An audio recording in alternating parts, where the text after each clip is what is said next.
Good day, everybody. Welcome again to another episode of Saving the World Together with Luke Macmichael and Martin Rezny. Today, this being recorded shortly after the U.S. election, where Donald Trump had a somewhat surprising, overwhelming victory, I would say, in many ways. So it's going to be very interesting in a very different world. Many of you know I'm more left-leaning in my views. I think Martin is also fairly left-leaning, but more central than some of the left-leaner people. But obviously, it's a bit of a hit to us to kind of see this. We were kind of maybe hoping things might go in a different direction, but either way, we have to be mindful of where things are going in the world with this major change to world politics, and we have to figure out the way to make the best of things and figure out what does this mean for us going forward? What does it mean for the podcast? What does it mean for our work with saving the world?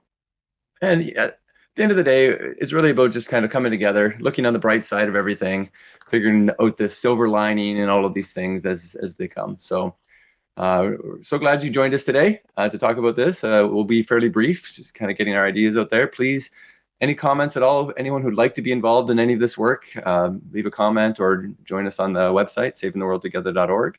So this is a little bit of an update. We've kind of reduced our podcasts recently a little bit because we are very focused on our new book, our second book, or my second book anyway, our first real book together, called Pillars of Protopia. A collection of short stories about the future of where we are now and how to get there, how to get to a world of protopian vision for how we save the world together in a better way. So anyone who is interested in being involved in that work, also please reach out to us.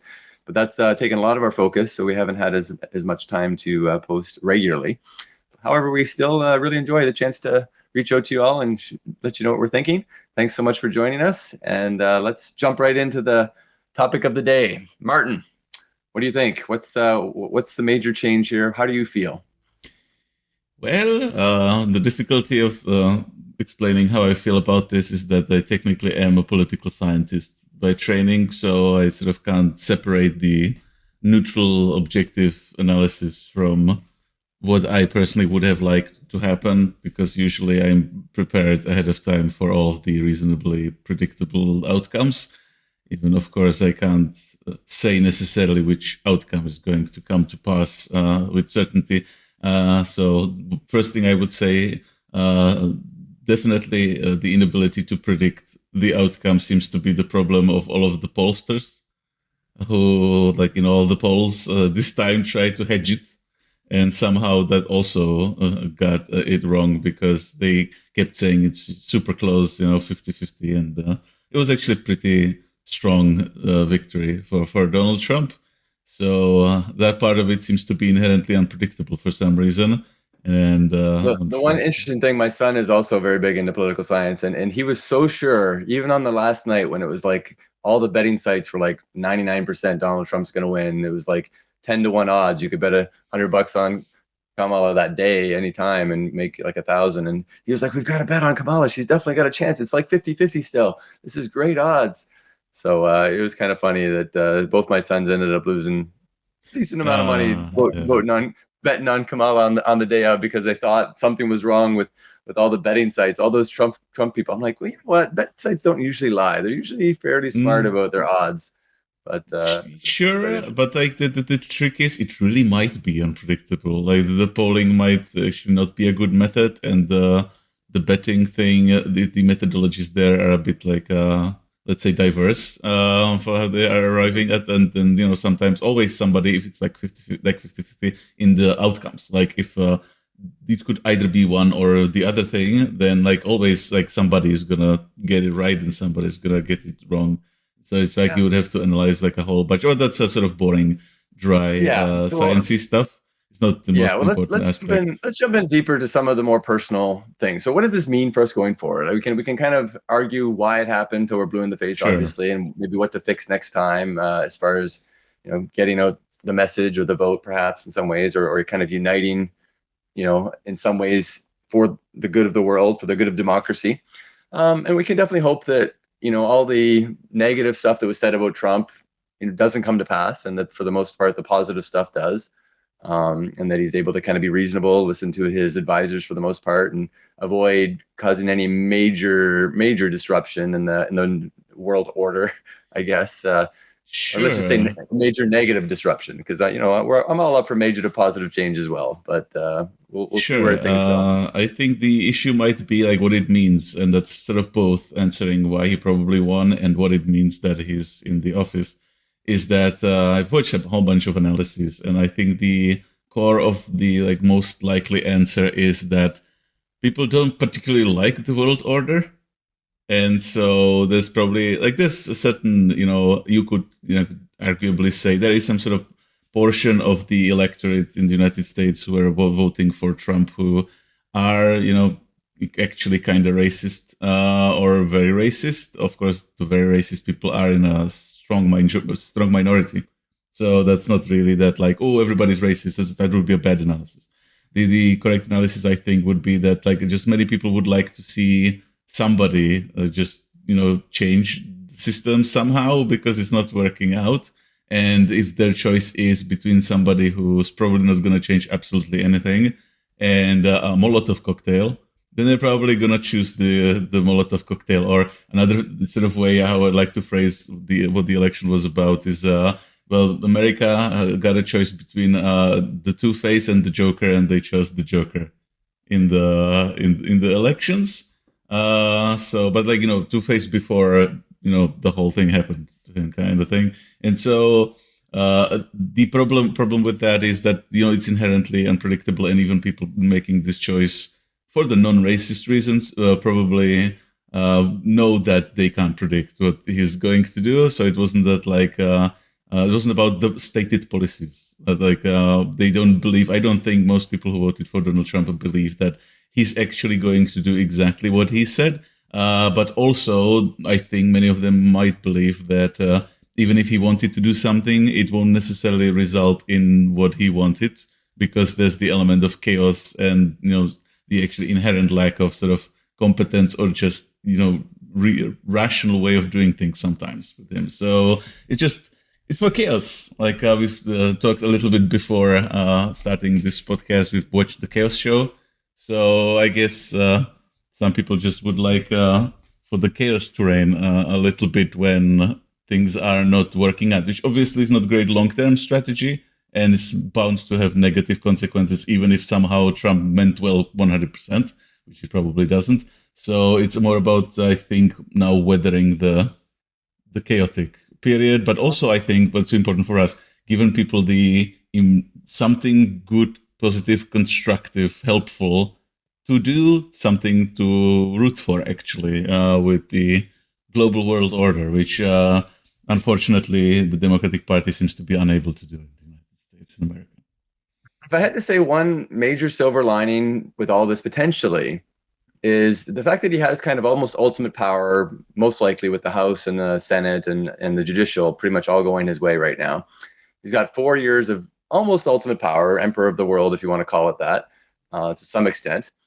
It's going to be interesting to see what he does with that power. And the interesting thing is, if it sees results right away, they've got no one to blame but themselves, right? And we can definitely learn, maybe for the first time, which policies have positive effects and negative effects, and how it actually helps individuals in their own lives in some ways.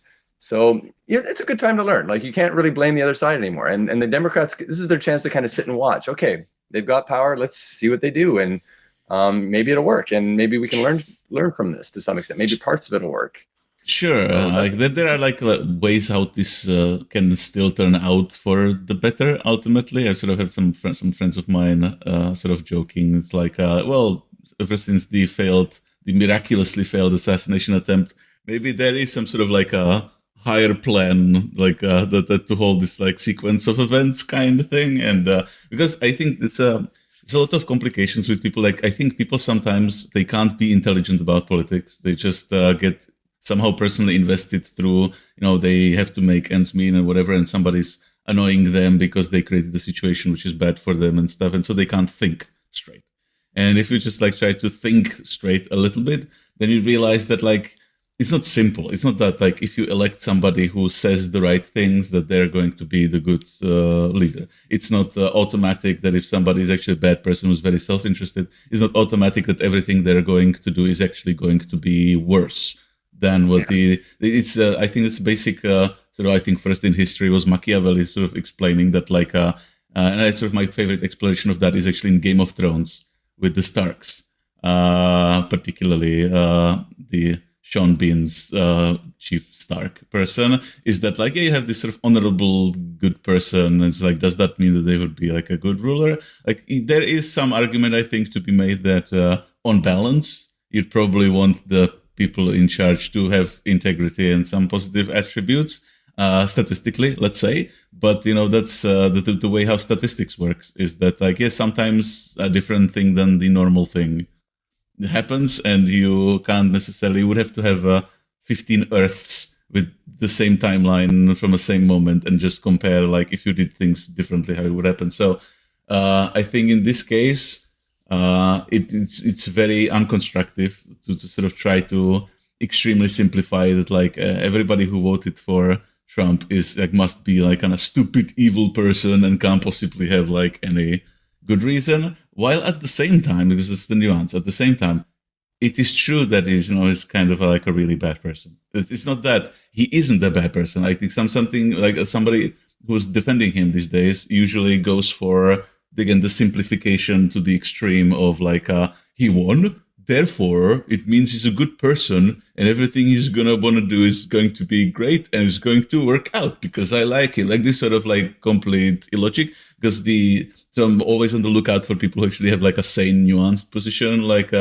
would be able to recognize that, like, yeah, he did the crimes, he is a narcissist, like he has all the character flaws and he's like doing like what he's like really kind of pretty racist because like he actually directly says the like very racist things, but like that they have to like, then disentangle it from like, but of course that you don't have to vote for him for racist reasons. There are logical sets of reasons why you would, even with all the bad stuff that happened in his first presidency, even with all the crimes. And the opponents are also doing bad things, and it's also in large part their own fault that they've lost, because I think the main point, and we can talk about it a little bit, I would like to ask you what you think about it, because like the main sort of point of inflection in the modern history there, many are now agreeing, was Bernie Sanders. That actually what was needed was for the people who now are voting for Trump for the non-racist reasons, for the logical sort of break the system reasons. Like they would have accepted 100% somebody who's also trying to do a constructive thing, but also is criticizing the system and actually very clearly wants to change the system. It's just like it's a change versus non-change. So what do you think about that situation? I agree 100%. I think the left needs somebody like AOC, for example. I'm a huge fan of AOC. Some people hate her, some obviously, but I think she's kind of the next Bernie Sanders in some ways. Like it might take her a few years to build up the following she needs, and hopefully she doesn't have any crash and burns along the way. But I feel like she's a potential, light for the future change on the left side. But yeah, 100% agree that people need change, especially in a world coming out of COVID, coming out of various, interest rate hikes and various challenges with inflation. People think things are really crappy right now. They're worried about climate change. They're worried about the end of the world as we know it. They're worried about the wars in Ukraine and Gaza still always sparking up in some way. So they need to feel like somebody's changing that, making it better. And, I like that. So I agree that at the end of the day, though, it's kind of interesting because some people argue that it doesn't really matter who's in power because the corporations can run the world anyway. And all these political elections are just kind of distractions. They're kind of just like a game, like a gladiator game in some way to distract people from the real issues, which is kind of interesting. And, probably fairly true. At the end of the day, we argue about politics and we get all upset, but at the end of the day, it might not actually change much at all. Who's in there? Like it changes a little bit of perspective. For our perspectives, it's kind of interesting to focus on the issues that we kind of disagree with, the Trump presidency or the Trump campaign in general, from the saving the world mindset, is we need to kind of think of the whole world as saving the world together versus just US first. That's got to be the main difference. From our perspective, what can we do to kind of make the whole world maybe like the US? What would happen if the whole world was USA? I would be okay with that to some extent. Obviously, I think free healthcare is important. That's one of the major things USA is lacking. Maybe parental leave, freedom of women to kind of choose what to do with their body a little bit more, maybe. But for the most part, USA is not a horrible place to live. If the whole world was kind of at peace, managed like the USA, maybe it wouldn't be such a bad thing. Yeah, that's I think one of the things that Americans certainly seem to like, because we're not Americans either, Luke or I, obviously, and it I think makes a difference in that, like, I think Americans sometimes sort of don't have perspective in that, like, don't understand how bad things really can get or have been historically in many places. And for like sort of many conclusions I think that are important to draw from that, but like one of them is but it's sort of many times still managed to turn out completely okay. It's I think we've a couple of days ago we talked about, or it was yesterday I think we talked about the sort of Czech history kind of, and that's like one horrible thing to happen after another kind of, because like for obviously most people wouldn't know that, but like Czech kingdom in the Middle Ages was like independent, quite significant kingdom actually in the European context. But then we sort of lost a very important battle, and we were sort of the Czech people were under the rule of Austro-Hungarian Empire, the Habsburg monarchy, for hundreds of years.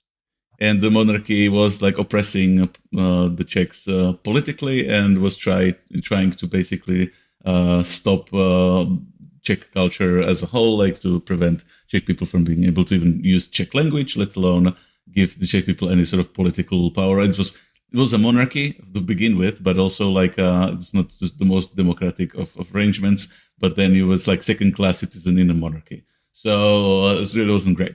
And then we sort of have we went like survived all that, and just by trying to foster the national identity, and it worked out. And after the First World War, when the empire fell, we basically had our first modern democratic republic, which went pretty well. But then the Second World War, so again, we were occupied by the Germans, was the protectorate.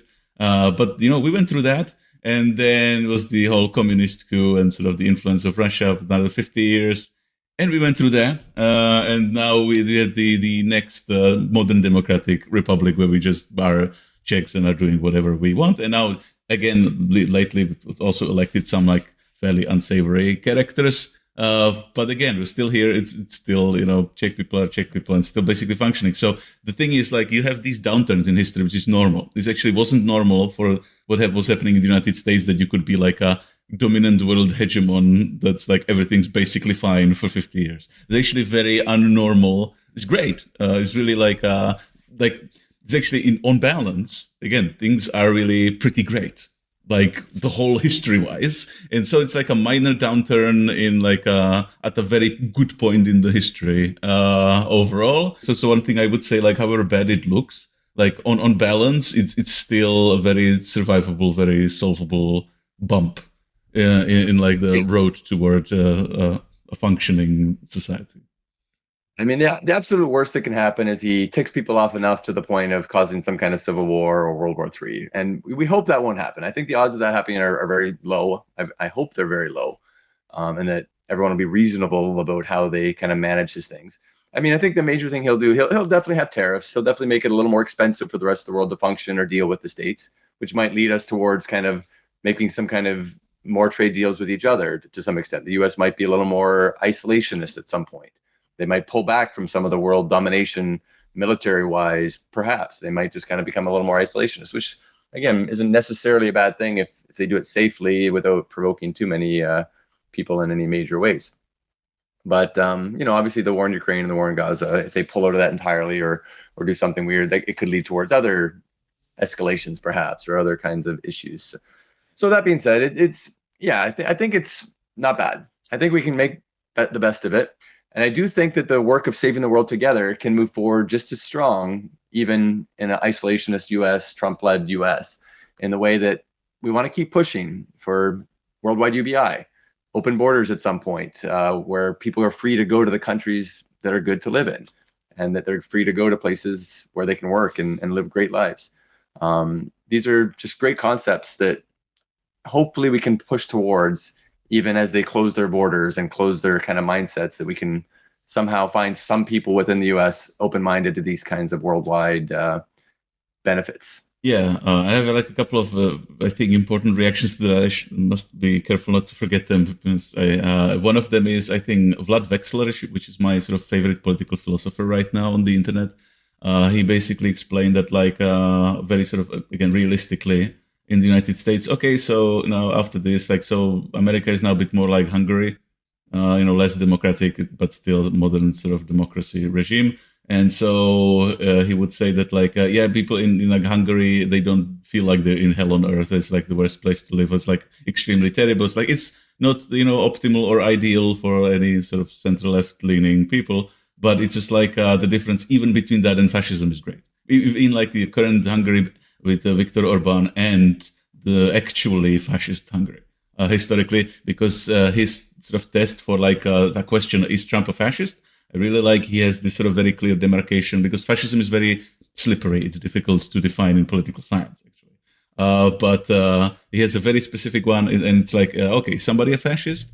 Well, are they going like at night or sending their minions at night to their political opponents and murdering them? Like, if yes, they are a fascist.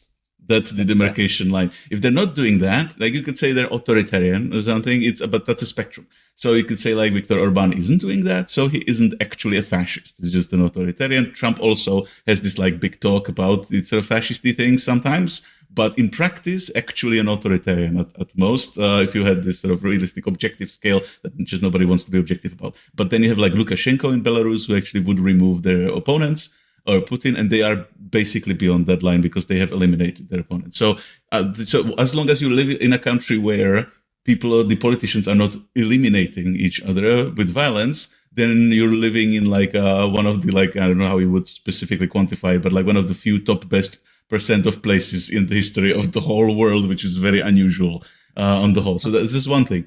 And the other thing, what did I want to say? Yeah, this one with the borders thing. I think like the main big problem of the people like what they want to do with sort of these nationalists like Orban or actually Putin in his of course own way, or Donald Trump, but not necessarily because they're like fascists or whatever, but because they're like sort of nationalists who want to like make their country great again, kind of thing. The problem with this making your country great again is that like if everybody tries to do that in a global world that's sort of melting down with the climate change, then it's a problem, particularly if you also close all the borders. Because like one of the things is like, okay, so you have to sort of, if you want to not have extreme problems all over the world, like needless conflict and stuff, you have to address this problem at one of the ends at least. Like you can't just like keep melting the world down so that people somewhere won't be able to survive there, and also close the borders so that if then worst comes to worst there, then they can't go anywhere, because then they are going to be these, again, historical waves of migrating peoples who create conflict. That's, again, one of the staples of world history because of not just man-made climate change, but just regular climate change. So you just have to, I think you have to do at least one of those things to have a chance of actually not having major trouble. And I agree 100%. And I've had this conversation with my son several times, that the best way to solve the immigration issue or the border issue is not to make a bigger wall. It's to kind of fix the countries where the people are coming from, or help the countries so they're not, as horrible places to live, so the people want to escape them, maybe, or in some ways kind of let them come in and give them a good purpose, give them a good job. If there's room, there's a lot of room in the States. There's a lot of room in Canada. Please come to Canada. I'm hoping we open our borders even more. We've definitely had some, a variety of people who don't like it, but I personally love the more people that are coming here to do good work and be a part of our culture and make our country, better and better and better. The more the merrier, in my opinion. I would like to say, like, as a sort of like an expert centrist actually on this issue, that I do understand those people who like you can't just let everybody in willy-nilly kind of thing. Not all at once.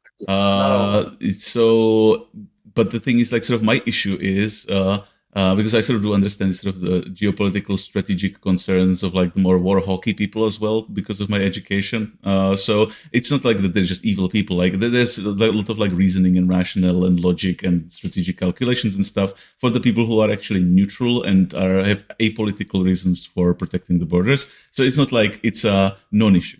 But at the same time, I really have an issue with all those people who are like very on the right, who would just totally disrespect the basic human dignity of anybody who's in that kind of situation, and are unable to imagine that if they were in their position, if like somebody bombed your country, you would have to go somewhere else, and then you would be in exactly the same position. And those people would be saying things like, because Europe was full of that, particularly some years ago, because of some of the waves of the refugees, and there were people who would like be talking about like some of these like refugees, like, oh, look at them, clearly they're just like economic migrants because they have a mobile phone with them, so they're not poor enough to need to go somewhere. It's just like, okay, so somebody bombed your apartment and you need to just leave. Would you not take your mobile phone with you? Like just like the absolute minimum of putting yourself in the shoes of that person. So I think like they would actually, I would not have an issue personally, because I'm a centrist again on this. I would not have an issue with like a clear criteria for how to legally apply for asylums and legally try to get to some country, which would include some clause for like, yeah, we have some way of like giving asylum to people who are in like being politically persecuted kind of thing. I'm very much in support of that being a legal thing. And you could say like, I'm not in support of the illegal sort of attempts to cross the borders then, but then the context of that is, well, but if you make it legally impossible, then don't be surprised that people are attempting it in large numbers illegally, because what you should be doing is like set clear rules and regulations and stuff, and then treat each individual person fairly, respect their dignity. Because even if you had to reject them and had to tell them like, no, we can't let you into the country for reasons A, B, and C, you don't have to be an asshole about it. That's also your like 100% your personal choice. That is basically the main part of the situation that makes you a bad person. It's not even rejecting them that would necessarily, I think, have to make you a bad person. It's the I hate them and I like that they suffer kind of mentality, which is just, you need to, I think, what is it? I've seen somebody say like humanity encountering aliens, like seeing us here now and seeing what we're doing and just saying, do you need a hug? Just like whatever it needs to like calm down, please do that. Absolutely. And again, that's what we're all about, is trying to find ways to bridge that divide of the right and the left, and find some way to meet in the middle and save the world together. So on a positive note, just to kind of wrap up the conversation or move towards the positive notes. So Elon Musk obviously had a lot to gain from this election, supporting to the tune of $180 million or something that he helped with that campaign. And he's got a significant pull, perhaps, in assuming they don't have some kind of messy divorce with new administration, which in some ways should be really good for electric cars and maybe solar panels and maybe batteries and maybe space travel, which are kind of good for moving the world forward in a technologically advanced way, hopefully. And these things are good for essentially the whole world. The better automated we can get, the better technology we can get, the more efficient. Maybe even the Tesla robots, to some extent, can make things much more efficient for us, and we can be much wealthier as a worldwide culture with things like that. So yeah, definitely have a lot of ideas on how to take advantage of that, regardless of who's in the political spectrum. We can all take advantage of the advances in technology, AI, robotics, automation, in all ways. And that's something we're huge on at Saving the World Together, is taking advantage of that progress and not pushing it back at all, not worrying about losing our jobs, because we've got better things to do with our time, more fun things to do with our time, like have podcasts and teach each other about how to make the world better and have fun learning from each other. Sure. I just have a bit complicated feelings about Elon Musk, particularly lately. They were much less complicated years ago. Now they're just getting more and more complicated. And one of the things I would say, because again, I'm just really trying to be like, personally, I'm really now doing a little bit of like, what's the term, infernal advocacy here in this episode, because personally I wouldn't vote for Trump. I don't really support, billionaires just, ruthlessly try to manipulate politics or whatever. I really don't. But again, I do have an understanding, and I don't want to say that like, and everybody on the other side must be like an evil, stupid person, because it doesn't help anything. And I don't believe that's actually the case. And particularly with Elon, I just sort of my hope would be, it's like, okay, so you have this like ruthless capitalist person who would like try to make sure that the future government is going to also give them all of the money and stuff. and who has like a bunch of very interesting companies that, like you say, actually can produce some very useful, helpful, good stuff.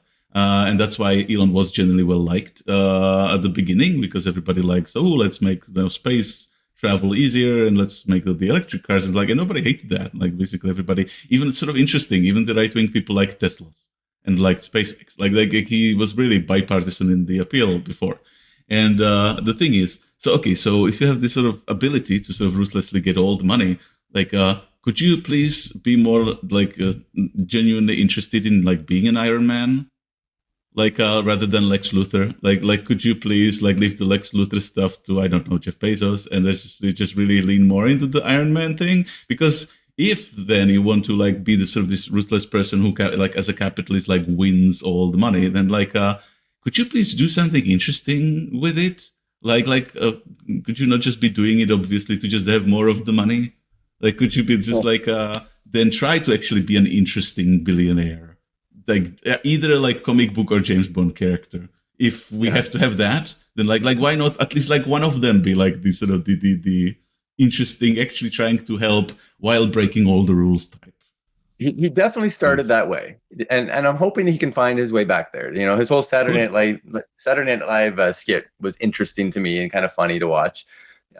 You know, but he's kind of leaning into it. But obviously, the X stuff, the manipulating the media, saying you're open for free speech, but actually not really being open for free speech, because it's like what he says goes, what Trump says goes. Obviously, Trump isn't really big into free speech. He wants to control the media, calls everything that isn't his way false news, essentially. So it's kind of a counterintuitive to say that he supports free speech, but then. Well, I actually would like to comment on that as a media expert, because this is one of the very annoying points. It's like it's exactly the greatest example of this, because everybody, a huge number of people, of course, there are people who are like really are for some kind of censorship online because they believe it's for security reasons and whatever, and it's reasonable, rational, makes sense.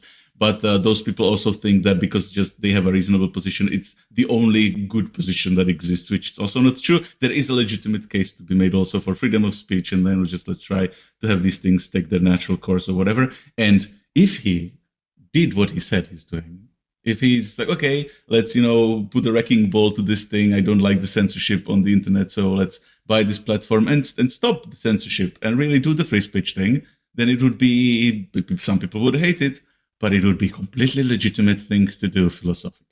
It's just like, why did he have to just say he's going to do the freedom of speech thing? And if it was, some people were like, yay, super. And then he's not going to do it. He's just clearly doing the same stupid thing, just the opposite political affiliation. It's just so disappointing. Like he had the absolute power in this sense to really do the comic book thing, and he didn't do it. So yeah, somewhere along the line, the left irritated him for whatever reason. Somebody said something to him. Someone made him feel jaded or slighted, and he just kind of completely swapped sides almost on a dime. But again, I think his heart is. I hope it's in the right place. I hope he does actually want to make humanity multiplanetary and make a goal of, creating robots that increase the GDP of the world by 10 and make everybody essentially better off, because we've got robot servants and robot gardeners, and we've all got access to tons of organic food that the robots produce. That's my hope. And I think whatever direction he takes, personally, that is the best path forward for him to make the world better and make money. So I hope that we can kind of work together in that direction. We can find the things we agree on, pushing forward towards that Star Trek-like Protopian vision, and we can all do it together. Yeah, I would like to once again remind all the millionaire and billionaire people to maybe look at some examples of very successful companies like Red Hat, where I worked for a bunch of years, which sort of prove that you can actually do the right thing and make a lot of money. It's not mutually exclusive. You don't have to act as if it was 100% always mutually exclusive. It isn't. Try it. Like, I don't know, like if somebody has like a whole bunch of money and they haven't tried doing the right thing yet, try it once. You don't know. Like maybe it's gonna work. Maybe you're gonna like it. Like what are you gonna lose apart from like a little bit of money? Just like try it. Just try and see if you can't make more money by doing something that's actually helpful and philosophically a good thing. Absolutely. All right. So I think that we want to wrap up our conversation. We don't want to talk on this for too much, but thanks so much for joining us. Let us know in the comments if you have any other ideas on where this is taking the world and how we can make the best of it and save the world together, no matter what, no matter who is in charge, no matter what things go, where things head. We can keep on pushing forward with our vision of creating Protopia one day at a time and progressing towards a better world. Oh, and that reminded me of one more thing that I've forgot, and that's one of the other sort of reasonable things to say to people to not despair. And I think that's most anarchists say that, like David Graeber, it's now late David Graeber, and they would say that, like, well, elections is just one of the many things that you do to affect what the world is like. Sure, you go to the elections and, you know, vote in whatever way you think is the least worst. But then when you sort of not voting anymore, that doesn't mean you don't have anything else to do, any other kind of power you can wield. I've recently heard some examples, like, of course, in terms of just sheer power, some people, you know, can do strikes to affect the sort of situation in their industry. It's like one of the other sort of tools how normal people can power. Other people can, like, you know, try to do some sort of like you know, podcasts or art or communication to share their ideas. Like, that's also a kind of theoretically power, because, like, if people can't think of something, then they can't do it. So, like, give people something that they could do. So there's like a million things that a person, like, can do, like, every second of every day, or just be a friend to somebody. Just, like, be a nice to like the people that are around you. Those are, like, very real ways that people wield power in the real world and change it. And the elections are, like, again, like one of the 50 ways of doing that. So if you feel like the elections didn't go well, then just, like, lean into one of the other ways of making things better. Yeah, there's always something to focus on tomorrow to make the world just a little bit better. Thanks so much for joining us, everybody, today. We appreciate it. And reach out to us anytime. For now, let's save the world together. Thanks. Bye.